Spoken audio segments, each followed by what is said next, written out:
بسم الله الرحمن الرحيم. السلام عليكم اخواني واخواتي، اخوكم محمد صالح، شركة الاتحاد العقارية في تركيا سكاري واسطنبول.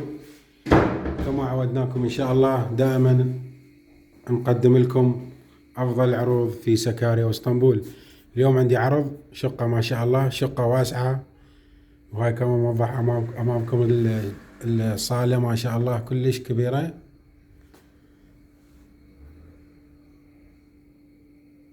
بس الصالة مساحتها تقريبا يعني توصل إلى 45 إلى 50 متر مربع. شقة 3 وصالة، المساحة 150 متر المساحة الإجمالية. هاي الصالة مالتها ما شاء الله. طبعا الشقة 3 وصالة، طابق ثالث، أنقرة جادة، أورتا محلة، وسط السوق، تبعد عن الميدان 5 دقائق، تبعد عن شارع الهولندي 3 دقائق. وهاي الإشارة اللي أول إشارة بأنقرة جادة، مقابل ناري أوتيل، على يمين بلدية أدبوزاري يعني بلدية المركز. هذا البالكون الأول، وهاي الشقة كما موضح أمامكم. طبعا الشوك على اليمين، العفو على اليسار، وال101 ملاصق للبناية، الماركت 101، وعلى اليسار الشوك. كل شيء متوفر هناك، كل الخدمات متوفرة وقريبة جدا عن تشالشة.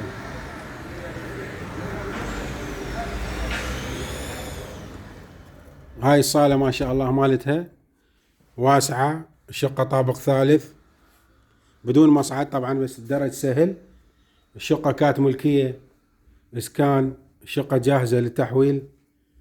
وهاي ما شاء الله امامكم مبينة.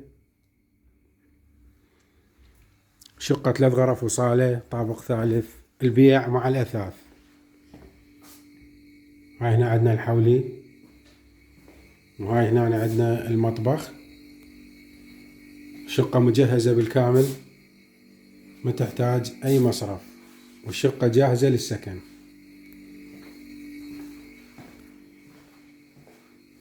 هاي هنا عندنا التواليت العربية أو الشرقية، وهاي هنا عندنا التواليت والحمام الغربية، تواليت غربية وحمام. طبعا الشقة مصبوغة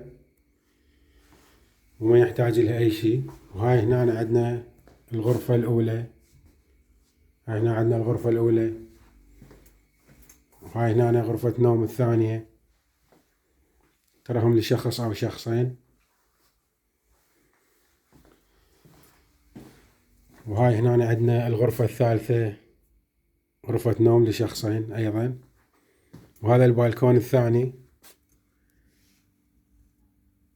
خاص بالملابس.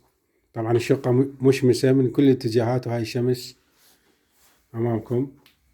الصبح تكون بذاك الاتجاه، والظهر تجي بهذا الاتجاه. الشقة 3 غرف وصالة، سكارية تشارشة، أنقرة جادة، أورتا محلة. والشقة ما تحتاج أي مصرف، جاهزة للسكن. وهسه إن شاء الله ابقوا وياي راح أصور الشقة من الخارج.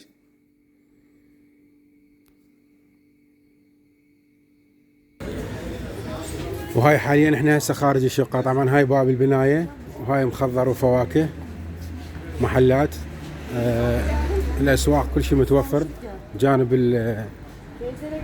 البناية. وهاي عندنا ماركت 101، وعندنا هناك ماركت الشوك.